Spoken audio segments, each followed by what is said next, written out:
ஆமை. ஆகட்டும்.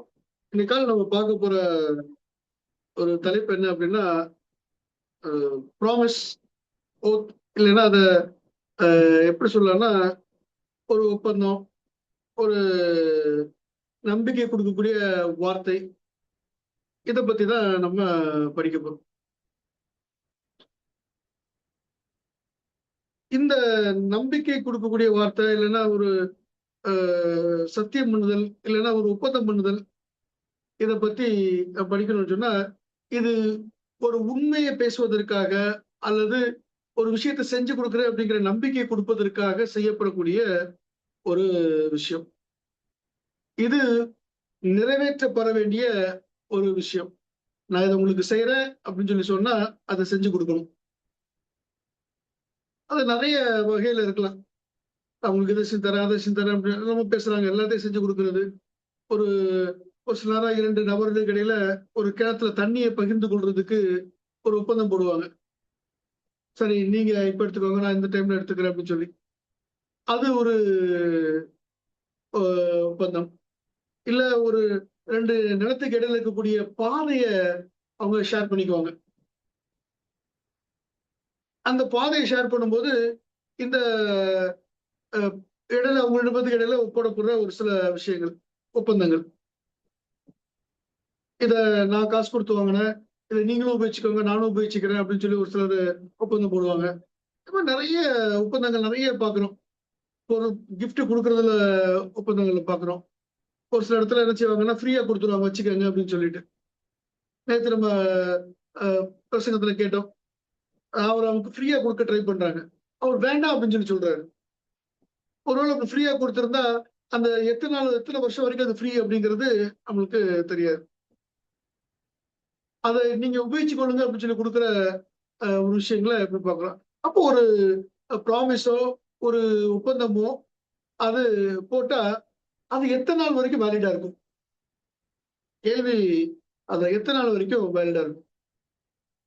For example, ஒரு 2 இடத்துக்கு நடுவுல 2 பேர் ப்ராமிஸ் போடுறாங்க. ஒருத்தர் பணம் கொடுத்து அந்த இடத்த வாங்கியிருக்காரு. இன்னொருத்தர் பணம் கொடுக்கல. பணம் கொடுத்தவர் சொல்றாரு, இந்த இடையில இருக்க பாதையை நம்ம பொதுவா யூஸ் பண்ணிக்குவோம் அப்படின்னு சொல்லி 2 பேரும் பல வருஷமா பொதுவா யூஸ் பண்றாங்க. இப்போ இடத்த வாங்கினவரும் இறந்து போயிடுறாரு. அந்த பொதுவா அனுபவிச்சதுக்கு இறந்து போயிடுறாரு. இப்போ அந்த ப்ராமிஸ் வேலிடா இருக்குமா, இருக்காதா? ஏன்னா எழுத்துப்பூர்வமா எதுவும் கிடையாது. வாங்கினவருக்கு தான் சொத்து, அந்த அந்த இடம் சொந்தம். அது ப்ராமிஸ் வேலிடா இருக்குமா? நான் பூலோகத்தை வச்சு பார்க்கும்போது இன்னைக்கு இருக்கிற நிலைமையில 2 பேரும் இல்லாம போயிட்டாங்கன்னா அந்த ப்ராமிஸ்க்கு வேலிடிட்டி இல்ல. அடுத்து வர்றவங்க அடுத்த ஜெனரேஷனுக்கு அந்த ப்ராமிஸை போட்டுக்கணும். அப்படிதான் இன்னைக்கு இருந்துட்டு இருக்கு. அப்போ ஒரு ப்ராமிஸ்னா எவ்வளவு நாள் வரைக்கும் அதுக்கு வேலிடிட்டி இருக்குது? அது எவ்வளவு நாள் வரைக்கும் அது இருக்கும் அப்படின்னா, இன்னைக்கு நம்ம ஒரு கதையை பார்க்க போறோம். 400 வருஷம் பழைய ப்ராமிஸை பத்தி பார்க்க போறோம். 400 வருஷம் பழைய ப்ராமிஸ் அது ஸ்டில் வேலிடா இருக்குது அப்படின்னு காமிக்குது பைபிள்ல. அதாவது இன்னைக்கு இருந்து 4 வருஷம் இல்ல, அந்த சம்பவம் ஆரம்பிக்கும் போது இருந்து 400 வருஷம் பழைய ப்ராமிஸ்.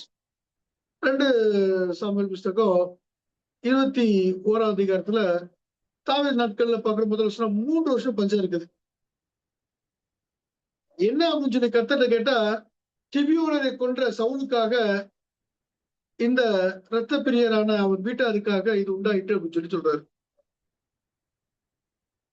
இப்போ தாவீது அவர் 40 வருஷம் சவுல் ஆட்சியை செஞ்சுட்டு போயிட்டாரு. தாவீது நாட்கள்ல ஒரு 3 வருஷம் பஞ்சம் வருது. இது என்னன்னு கடவுள்கிட்ட அவர் கேட்கும்போது அவர் சொல்றாரு, இல்லப்பா, உனக்கு முன்னாடி இருந்த சவுல் பிரச்சனை, கிபியோனை அதை கொன்று போட்டான் அப்படின்னு சொல்லி. அப்போ இதுவே ஒரு 20 வருஷத்துக்கு பின்னாடி போயிடுச்சு. இதுவே 20 வருஷத்துக்கு பின்னாடி போயிடுச்சு அப்படின்னு சொன்னா, ஆஹ் அந்த கிபியோட கதையை கேட்டீங்கன்னா அது 400 வருஷத்துக்கு பின்னாடி போகுது. இந்த கிபியோனுடைய கதை என்ன அப்படின்னு சொன்னா, இந்த இஸ்ரேல் ஜனங்கள் ஒவ்வொருத்தரையா பிடிச்சுக்கிட்டே வந்துட்டே இருக்கிறாங்க. அப்படி பிடிச்சிட்டு வரும்போது இந்த கிபியோனர்கள் என்ன பண்றாங்க அப்படின்னா, ஆஹ் ஒரு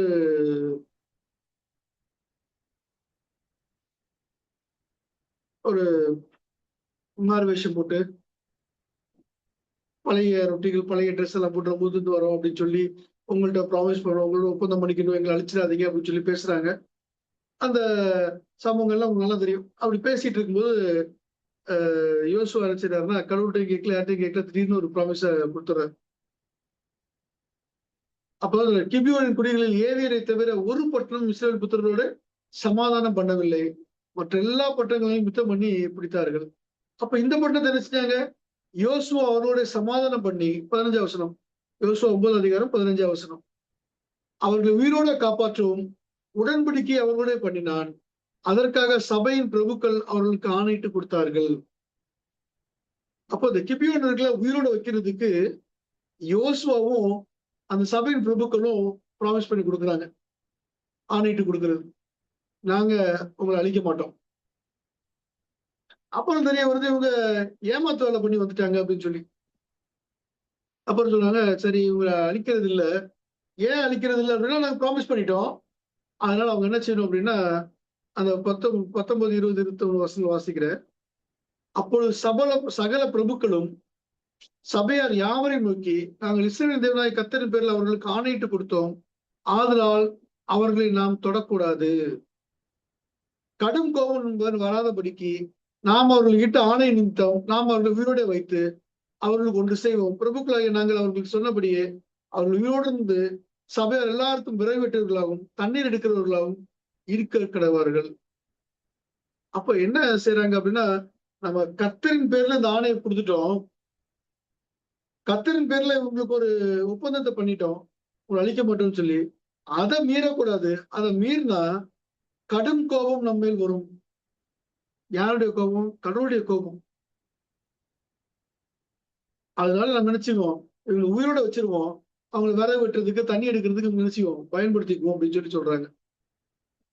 அவங்களும் அப்படித்தான் அங்க வேலைக்காரர்களாக அங்க ரொம்ப வருஷம் அங்க இருந்தாங்க. அப்போ இந்த பிரபுக்கள் யார வேலை வாங்குறாங்கன்னா, அந்த பிரபுக்களையும் அவங்க ஊர் மக்கள் எல்லாத்தையும் வேலை வாங்குறாங்க. அப்போ இந்த பிரபுக்கள் எப்படி வந்து இவங்களை ஏமாத்துறாங்க அப்படின்னா, வெளிநாட்டவர் போல வந்து ஏமாத்தி அவங்கள்ட்ட அந்த ப்ராமிஸ வாங்கினாங்க. இப்ப கேள்வி, ஏமாத்தி ப்ராமிஸ் வாங்கினா கூட இந்த ப்ராமிஸ் வேலிடா? உண்மையை சொல்லி வாங்கல, ஏமாத்துறாங்க. இப்ப ஒருவேளை ஒரு சிலர் உங்கள்கிட்ட எங்களுக்கு சாப்பாட்டுக்கே காசு இல்ல, கொடுங்க, ஹெல்ப் பண்ணுங்கன்னு கேக்குறாங்க. சரி, நான் உங்களுக்கு ஒரு வருஷம் ஹெல்ப் பண்ணிடுறேன், உங்க சாப்பாட்டுக்கு காசு தரேன் நீங்க சொல்லிடுறீங்க. அதுக்கப்புறம் தெரியுது அவங்க ஏமாத்துறாங்க அப்படின்னு சொல்லி. அப்போ ப்ராமிஸ் வேலிடா? இங்க பாக்குறாங்க,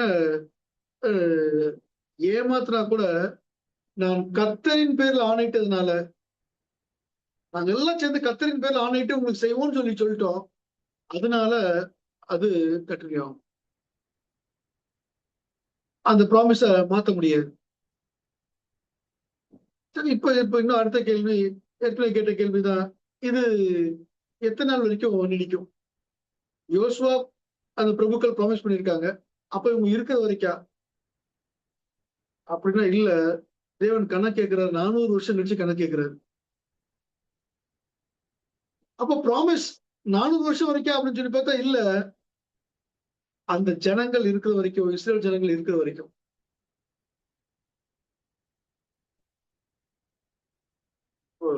ஒரு ப்ராமிஸ் அப்படின்னு சொல்லி நம்ம பண்ணிட்டோம் அப்படின்னா எத்தனை வருஷத்துக்குன்னு கேட்டா, அது எத்தனை வருஷம் இருக்கிறோமோ அத்தனை வருஷத்துக்கு. எத்தனை வருஷம் ஒருவேளை ஒரு தேவையுள்ளவங்களுக்கு நம்ம ஹெல்ப் பண்றோம்னு சொல்லிட்டோம்னா, அவங்க தேவை எத்தனை வருஷம் இருக்குதோ அத்தனை வருஷம் வரைக்கும். எங்களுக்கு உங்க தேவை, உங்களுடைய உதவி தேவையில்லைன்னு அவங்க சொல்ற வரைக்கும் அந்த ப்ராமிஸ் இருக்குது. சரி, இந்த ப்ராமிஸ் இப்படிதான் விட்டுட்டு போகுதா அப்படின்னு சொல்லி கேட்டா, இன்னொரு வகை இருக்குது. எங்க தாத்தா எங்க பாட்டி பண்ண ப்ராமிஸ்க்கு நானும் பொறுப்பாளி. இங்க அப்படிதான் பாக்குறோம். இஸ்ரேல் ஜனங்களுடைய தலைவர்கள் இன்னும் பிரபுக்கள் சேர்ந்து ப்ராமிஸ் கொடுக்குறாங்க, கிபியோனை அழிக்க மாட்டோம் அப்படின்னு சொல்லிட்டு, இங்க எத்தனையோ வருஷம் கழிச்சு அந்த தேவன் கணக்கு கேட்கிறாரு. அவங்க அழிச்சிடுறாங்க, கணக்கு கேட்கிறாரு. அப்போ தாத்தா பாட்டி பண்ண ப்ராமிஸ்க்கு கூட நான் பொறுப்பா இருக்கிறேன். அப்போ ஒரு வயல் இருக்குது, 2 இடத்துல பொதுவா நீங்க அனுபவிச்சுக்கோங்க, நான் குடுக்குறோம் அப்படின்னு சொன்னா, அந்த பொது அனுபவிக்கிற விஷயம் இந்த தாத்தா பாட்டி இல்லாட்டா கூட அது செயல்முறையில இருக்கணும். ஒரு கிணத்த 2 பேரும் பங்கிட்டு நம்ம பகிர்ந்து இந்த தண்ணி எடுத்துக்குவோம் அப்படின்னு சொல்லி பேசிட்டாங்க அப்படின்னு சொன்னா, அத பேசினவங்க இருக்கிறாங்களோ இல்லையோ, அது ப்ராமிஸ் இருக்கும். இது மத்தவங்களுக்கு எப்படியோ தெரியல. தேவன் நமக்கு அந்த கேள்விய கேட்கிறார். ஏன் அப்படின்னு சொன்னா, இந்த ஜனங்கள் தேவனின் பேர்ல ஆணையிட்டதுனால அத நிறைவேற்றியே தீரணும் அப்படிங்கிறாங்க. அப்படி இல்ல அப்படின்னு சொன்னா, யெகோவாவுடைய வழிபடுறவங்க அவர தவறா மத்தவங்கள்ட்ட காமிக்கிறாங்க. ஒரு முறை பேசி மறுமுறை அத மாத்துறாங்க அப்படின்னு சொல்லி ஆகும். அப்போ தேவனை விசுவாசிச்சு தேவன் பேர்ல நீங்க நான் உங்களுக்கு தேவன் நிமித்தம் நான் செஞ்சு தரேன் உங்களுக்கு அப்படின்னு சொல்லி சொல்லிட்டீங்க அப்படின்னா, அது என்ன ஆனாலும் செஞ்சு கொடுக்கணும். இல்ல அப்படின்னா, நம்முடைய தேவனை நாம என்ன செய்றோம்னா, தவறாக சித்தரிச்சு காமிக்கிறோம். நம்ம வழிபடுற மதத்தை தவறாக அங்க சித்தரிச்சு காமிக்கிறோம். இஸ்ரேல் ஜனங்கள பத்தி நல்லா தெரிஞ்சு வச்சிருக்காங்க. ஒரு தடவ ப்ராமிஸ் பண்ணா அவங்க மாத்த மாட்டாங்கன்னு சொல்லி தெரிஞ்சுது. அதனாலதான் அவங்க ஏமாத்தியாவது அந்த ப்ராமிஸ சொல்லி வராங்க. அவங்க ஏமாத்துறதுக்காக, உயிரோடு இருக்கிறதுக்காக. தேவன் அவங்களுடைய எண்ணத்த அங்கீகரிச்சு, அவங்க உயிரோட வைக்கிறதுக்கு ஒத்துக்கிறார். அவங்க வந்த முறை தப்பா இருந்தா கூட, தேவன் பேர்ல இவங்க ஆணையிட்டு குடுத்ததுனால, அத சரி அப்படின்னு சொல்லி ஏத்துக்கிறார் தேவன். அப்போ 400 வருஷத்துக்கு அப்புறம் என்ன நடந்துச்சு அப்படின்னா, தாவீது நாட்களுக்கு முன்னாடி சவுல் என்ன செய்றாரு, அங்க இருக்கிற கிபியோனர்கள வெளிய விரட்டுறாரு. வெளிய விரட்டுறது மாத்திரம் இல்ல, கொலை செய்றாரு. விரட்டி விரட்டி கொன்னு போடுறாரு. என்ன காரணம் அப்படின்னு சொன்னா, இஸ்ரேல் மக்கள்ட்டயும், யூத மக்கள்ட்டயும் ஒரு நல்ல பேர வாங்கணும் அப்படின்னு சொல்றதுக்காக கிபியோனர விரட்டி கொல்றாரு. அவர் மட்டும் தான் அத செஞ்சாரா அப்படின்னு சொல்லி பார்த்தா, இல்ல ஜனங்களும் சேர்ந்து செய்றாங்க. வெறுமனே தாவீது மாத்திரம் இல்ல, சவுல் மாத்திரம் இல்ல, ஜனங்களும் சேர்ந்தா அவங்களும் சேர்ந்து செய்றாங்க. ஜனங்களுடைய விருப்பத்தை இவன் நிறைவேத்துற மாதிரி, இவனுடைய விருப்பத்த ஜனங்கள் நிறைவேத்துறாங்க. 2 பேரும் பெனிஃபிட் ஆறாங்க. அங்க வசனம் எப்படி போட்டிருக்கும் அப்படின்னு சொன்னா, கிபியோனர் இங்க இல்ல, அவங்க மலைதேசத்துல இருக்கிற மாதிரி காமிக்குவாங்க. ஏன் அப்படின்னு சொன்னா, அந்த வசனத்த வாசிக்கிறேன். கிபியோன் அழைப்பித்தான். கிபியோனரோ இஸ்ரவேல் புத்திரராயிராமல் எமோரியரில் மீதியா இருந்தவர்கள் அப்படின்னு சொல்லி வசனம் வருது. அப்புறம் என்னன்னா, கிபியோன்ல இருந்த மக்கள் எல்லாம் ஓடி போயிட்டாங்க. எல்லாம் எமோரியன்னா மலை தேசத்துல போய் உட்கார்ந்துட்டாங்க. காலேப் எனக்கு கொடுங்க அந்த கேட்டது அந்த எமோரிய தேசத்துல போய் உட்கார்ந்துருக்காங்க. அது யாருன்னா, இங்க தப்பிச்சு பிழைச்ச மீதியான மக்கள். அவ்வளவு பேரையும் கொன்று போட்டான் சவுல். அப்போ இங்க கணக்கு கேட்கிறார் தேவன். தாவீது நாட்கள்ல. ஏங்க, ஒண்ணு சவுல் கொன்று போட்ட அன்னைக்கே கணக்கு கேட்டிருக்கணும். அவர் வெயிட் பண்ணி தாவீது நாட்கள்ல, அதுவும் 20 வருஷம் எப்படி போயிருக்கும். அப்போ வந்து கணக்கு கேட்கிறாரு. சரி 20 வருஷம் போனதுக்கு அப்புறம் தாவீது நாட்கள்ல பஞ்சம் வருது. பஞ்சம் வந்ததுக்கு அப்புறம் தாவீதுக்கும் தெரியல எதுக்கு பஞ்சம் வந்துச்சுன்னு. 3 வருஷம் பஞ்சத்துல இருக்கிறாங்க. அப்புறம் தான் இந்த தாவீது கடவுள்ட்ட கேட்கிறாரு. கடவுள் இந்த காரியத்தை சொல்ற கிபியோனருக்கு செஞ்ச துரோகம் அப்படின்னு. இப்போ ஒரு பஞ்சமோ ஒரு பிரச்சனையோ நம்ம வீட்டுல வருது அப்படின்னா நம்ம எப்படி யோசிக்கிறது? இதையும் ஒரு கணக்குல வைக்கணுமா? நான் செஞ்ச ப்ராமிஸ நான் கீப் அப் பண்ணாம இருக்கிறேன். நான் அதை செஞ்சு முடிக்காம இருக்கிறேன். அல்லது செய்யறேன்னு சொல்லிட்டு தவறிட்டேன் அப்படின்னு சொல்லி நினைக்கிறதா? எந்த இத யோசிக்கிறது? இங்க சவுல பத்தி பார்க்கும்போது சவுல் தேவனுடைய நாமத்தை தூஷிக்கிற அளவுக்கு அங்க நடந்துகிட்டான். இப்ப சவுல்ட்ட நடந்த விஷயத்தை ஏன் தாவீது கேட்கிறாரு? ஏன்னா சவுல் அவனை பத்தி பேசும்போது அவன் பெருமையினாலும் கோபத்தினாலையும் அந்த எரிச்சல்னாலும் நிறைய விஷயங்களை வரிசையா எடுக்கிறாங்க ஒரு கேரக்டரை பத்தி. அவன் தேவனை மிஸ்ரெப்ரசன்டேஷன் பண்ணிட்டு இருக்கான். அவன் தேவனை அஹ், பிரியப்படுத்துறதுக்கு இல்ல, மனுஷனை பிரியப்படுத்துறதுக்கு, அவனுடைய சொந்த ஈகோவை பிரியப்படுத்துறதுக்கு செஞ்சிட்டு இருக்கான். இதனால தேவன் அவன்கிட்ட கேட்கல. தாவீது வரும்போது கேட்கும்போது தாவீது அதுக்கு சரியான விஷயத்த செய்வான் அப்படின்னு நம்புறாரு. தாவீதுட்ட அதை கேட்கிறாரு. தாவீதும் அதை சரி செய்யறதுக்கு முயற்சி பண்றான். சரி, இப்போ சவுல் செத்து போயிட்டான, இப்ப என்ன பண்றது? சவுல் செத்து போனா கூட அங்க பிரச்சனை எப்படி வந்ததுன்னா, பிள்ளைகள்கிட்ட அந்த கதை கேட்கப்படுது. அப்ப அந்த மக்கள் அவங்களும் சேர்ந்து அந்த கொலையை செஞ்சிருக்காங்க. அவங்க அப்படின்னு சொன்னா 3 வருஷம் பஞ்சத்துல அந்த மக்கள் இருந்தாங்க. ஆனா அது முக்கிய காரணம் யார் அப்படின்னா சவுல். சவுல் தான் அவனுடைய சொந்த விருப்பத்துக்காக எல்லாத்தையும் கொண்டு போகணும்னு நினைக்கிறான். மக்களும் அவங்களுக்கு ஹெல்ப் பண்றாங்க. அதனாலதான் அந்த ஜனங்கள் எப்படி கேட்கறாங்க அப்படின்னா, உங்களுக்கு நான் என்ன செய்யணும்னு சொல்லி தாவீது கேட்கும்போது, எங்களுக்கு பணம், காசு, வெள்ளி, பொண்ணு எதுவும் தேவையில்லை. எங்களை இந்த இதுல இருக்காதபடி அழிச்சு போட்ட சவுலும் அவன வீட்டார்ல ஒரு 7 பேரை மட்டும் எனக்கு கொடுங்க. வாசிக்கிறேன். 4ஆம் வசனம், 21 அதிகாரம் 4ஆம் வசனம். அப்பொழுது கிபியோனர் அவனை பார்த்து, சவுலோடும் உன் வீட்டாரோடும் எங்களுக்கு இருக்கிற காரியத்திற்காக எங்களுக்கு வெள்ளியும் பொண்ணும் தேவையில்லை, எங்களுக்கு காசு தேவையில்லை. ஆனா அவங்க பணம் எல்லாத்தையும் விட்டுட்டு வீடு வாசல விட்டுட்டு தான் ஓடி போய் எமோரிய தேசத்துல போய் தஞ்சம் புகுந்தாங்க. எங்களுக்கு தேவையில்லை. இஸ்ரவேல் ஒருவனையும் கொண்டு போட வேண்டும் என்பது எங்களுடைய விருப்பமும் அல்ல. அப்ப இஸ்ரேல் தேசத்துல இருக்கவனே கொல்லணும் எங்களுக்கு விருப்பம் கிடையாது. அப்ப நான் என்ன செய்யணும்னு சொல்லி கேட்கும்போது, எங்களை 5ஆம் வசனம், அவர்களை ராஜாவை நோக்கி, நாங்கள் இஸ்ரவேலில் எல்லையெங்கும் நிலைக்காதபடிக்கு அழிந்து போக எவன் எங்களை நிர்மூலமாக்கி எங்களுக்கு பொல்லாப்பு செய்ய நினைத்தானோ அவன் குமாரர்கள் 7 பேர் கர்த்தர் தெரிந்து கொண்ட சவுலின் ஊராகிய கிபியாவிலே நாங்கள் அவர்களை கர்த்தருக்கென்று தூக்கி போட எங்களுக்கு ஒப்பு கொடுக்கப்பட வேண்டும் என்றார்கள். அவங்க என்ன கேட்கிறாங்க அப்படின்னா, நாங்க ஓட விட்ட எங்க ஊர்ல இருக்காதபடி நிர்மூலமா அழிச்சு போட்ட அந்த சவுல் குடும்பத்தார்ல 7 பேர் எங்களுக்கு கொடுங்க. அவங்கள நான் கர்த்தருக்கென்று தூக்கி போடணும், தூக்கல் கூட கொண்டு போடணும் அப்படின்னு சொல்லி கேட்கிறாங்க. இந்த ப்ராமிஸ நல்லா பாருங்க.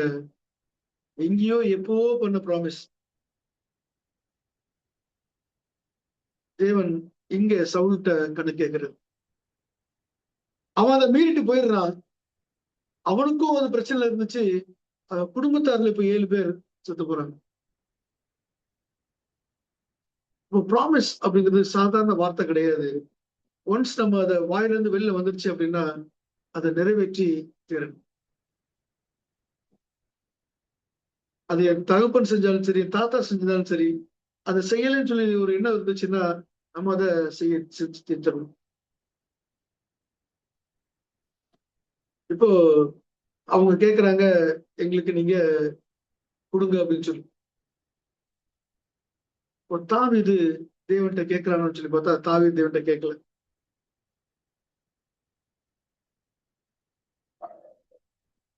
இங்க வசமா தாவீது தேவன்கிட்ட இவங்க கேட்கறாங்க இதை செய்யலாமான்னு சொல்லியும் கேட்கல, தேவன் அதை அங்கீகரிச்சாரான்னு சொல்லியும் கேட்கல.